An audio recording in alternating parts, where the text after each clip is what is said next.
Bismillahirrahmanirrahim. Assalamu alaikum dear students. My name is Munir Ahmad. I am your computer teacher. Today we discuss about flow chart. आज हमने flow chart को discuss करना है. Flow chart क्या है? सबसे पहले तो हम इसको डिफाइन कर लेते हैं कि अ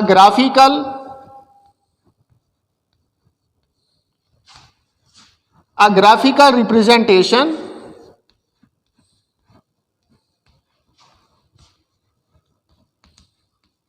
फ्लो चार्ट क्या है? एक ग्राफिकल रिप्रेजेंटेशन होती है, मतलब कि ग्राफ्स की सूरत में जब हम किसी चीज़ को प्रेजेंट करते हैं, डिस्प्ले करते हैं, या किसी प्रॉब्लम को हम ग्राफ की सूरत में जब स्केच करते हैं उसका, तो डिफरेंट सिंबल्स को इस्तेमाल करते हुए हम फ्लो चार्ट बनाते हैं, जो कि बेसिकली एक ग्राफ की सूरत होती है, जिसे हम क्या कहते हैं? फ्लो चार्ट कहते हैं. ठीक है. Graphical representation of the steps to solve a problem. Graphical representation होती है किसकी? स्टेप्स की. क्या करने के लिए? प्रॉब्लम्स को सोल्व करने के लिए. तो जिस तरह से यहां पर क्या है कि क्या है? Graphical representation of the steps to solve a problem is called flow chart. Page number 6 पर देखें बुक के ऊपर, क्या flow chart is a graphical presentation of the steps to solve a problem. We use symbols for each step and these symbols are connected with the help of arrows to show the flow of processing. तो जो different symbols होते हैं flow chart के अंदर, उनको connect किया जाता है, आपस में जोड़ा जाता है. किसके जरिए? फ्लो लाइंस के जरिए. और इस तरह जो फ्लो लाइंस हैं वो फ्लो चार्ट के जो बहाव है, जो फ्लो है फ्लो चार्ट का, उसको जो है वो रिप्रेजेंट करती हैं. इसी तरह नेक्स्ट इसका importance of flow chart in problem solving है, इसे हम क्लास में डिस्कस कर चुके हैं. इसी तरह determining requirements for a flow chart है कि फ्लो चार्ट बनाने के लिए हमें किन किन चीज़ों की ज़रूरत पड़ती है. तो सबसे पहले हमारे पास क्या होनी चाहिए? इनपुट होनी चाहिए. इसी तरह नंबर 2 पर हमारे पास क्या होनी चाहिए? नंबर 2 पर क्या होता है? प्रोसेसिंग.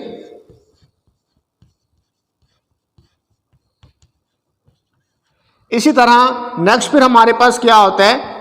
Decision making.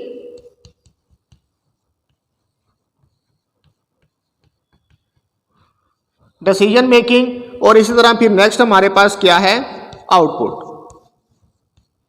तो ये 4 हमारे पास जो हैं वो इसकी रिक्वायरमेंट्स हैं फ्लो चार्ट की. क्या होती हैं इसमें? हमारे पास नंबर 1 पर क्या है? इनपुट है. नंबर 2 पर प्रोसेसिंग. नंबर 3 पर डिसीजन मेकिंग. और इसी तरह नंबर 4 पर आउटपुट. तो ये 4 चीज़ें हमारे पास जो हैं ये फ्लो चार्ट को बनाने के लिए ज़रूरी हैं, जो डिटरमाइनिंग रिक्वायरमेंट्स हैं. इनपुट क्या होती है? इनपुट का आपको पता है कि anything given to the computer, या फ्लो चार्ट के अंदर अगर हम कोई चीज़ दे रहे हैं, उसे कोई इनपुट दे रहे हैं, तो कोई डाटा दे रहे हैं, कोई नंबर इंटर कर रहे हैं, तो वो हमारी इनपुट कहलाएगी. इसी तरह प्रोसेसिंग क्या है? प्रोसेसिंग उसी इनपुट के ऊपर जो है, उसी डाटा के ऊपर जो एक्शन परफॉर्म होता है वो क्या कहलाएगा? प्रोसेसिंग कहलाएगा. इसी तरह डिसीजन मेकिंग में क्या होगा कि डिसीजन लिया जाएगा. जिस तरह से आप एक फ्लो चार्ट बनाते हैं कि अगर स्टूडेंट के मार्क्स जो हैं वो 40 से ग्रेटर हैं तो वो प्रिंट करे पास, अदरवाइज फेल. तो अब क्या होगा? वहाँ डिसीजन हो रहा होगा कि स्टूडेंट पास है या स्टूडेंट फेल है. इसी तरह आउटपुट क्या है? जो आंसर आएगा कि स्टूडेंट पास है या फेल है, उसके आंसर को, पास या फेल को यहाँ पर क्या कर लिया जाएगा? प्रिंट कर लिया जाएगा, उसकी आउटपुट ले ली जाएगी. इसी तरह आगे फ्लो चार्ट सिंबल्स हैं. फ्लो चार्ट सिंबल्स को भी हम डिस्कस कर चुके हुए हैं कि फ्लो चार्ट सिंबल्स में क्या है कि पहले हमारे पास फ्लो लाइन का सिंबल है. ठीक है. और ये क्या करता है? फ्लो चार्ट के फ्लो को जो है वो प्रेजेंट करने के लिए, फ्लो को देखने के लिए हम इसे यूज़ करते हैं, और सिंबल्स को कनेक्ट करने के लिए. उसके बाद टर्मिनल सिंबल. टर्मिनल सिंबल हमारे पास, ये सिंबल हमारे पास टर्मिनल सिंबल है, जिसे हम स्टार्ट और एंड दोनों के लिए यूज़ करते हैं. तो इसमें हम लिख देते हैं टर्मिनल सिंबल.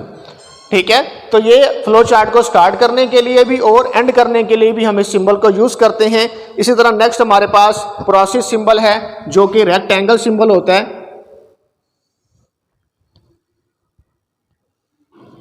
ये हमारे पास प्रोसेस सिंबल है जो हमारे पास यहाँ पर इनपुट के बाद प्रोसेसिंग थी नंबर 2 के ऊपर, तो प्रोसेसिंग के लिए हम जो सिंबल यूज करते हैं ये प्रोसेस सिंबल या फिर रेक्टेंगल सिंबल कहलाता है। इसी तरह आगे डायमंड सिंबल है जिसे हम डिसीजन सिंबल भी कहते हैं। और इसी तरह फिर उससे नेक्स्ट हमारे पास पैरेललोग्राम शेप सिंबल है जो कि हम इनपुट और आउटपुट दोनों के लिए यूज करते हैं। और इसी तरह उसके लास्ट में हमारे पास क्या है, कनेक्टर है। कनेक्टर हम यूज करते हैं किस लिए, अगर हमारा फ्लो चार्ट एक पेज के ऊपर पूरा नहीं आ रहा तो हम उस फ्लो चार्ट में लगे लास्ट में हम क्या करते हैं, उस पेज के कनेक्टर लगा देते हैं ताकि हमें देखने से पता चल सके कि इस फ्लो चार्ट का जो बकिया हिस्सा है वो नेक्स्ट पेज के ऊपर है। इसी तरह ये फ्लो चार्ट सिंबल्स थे।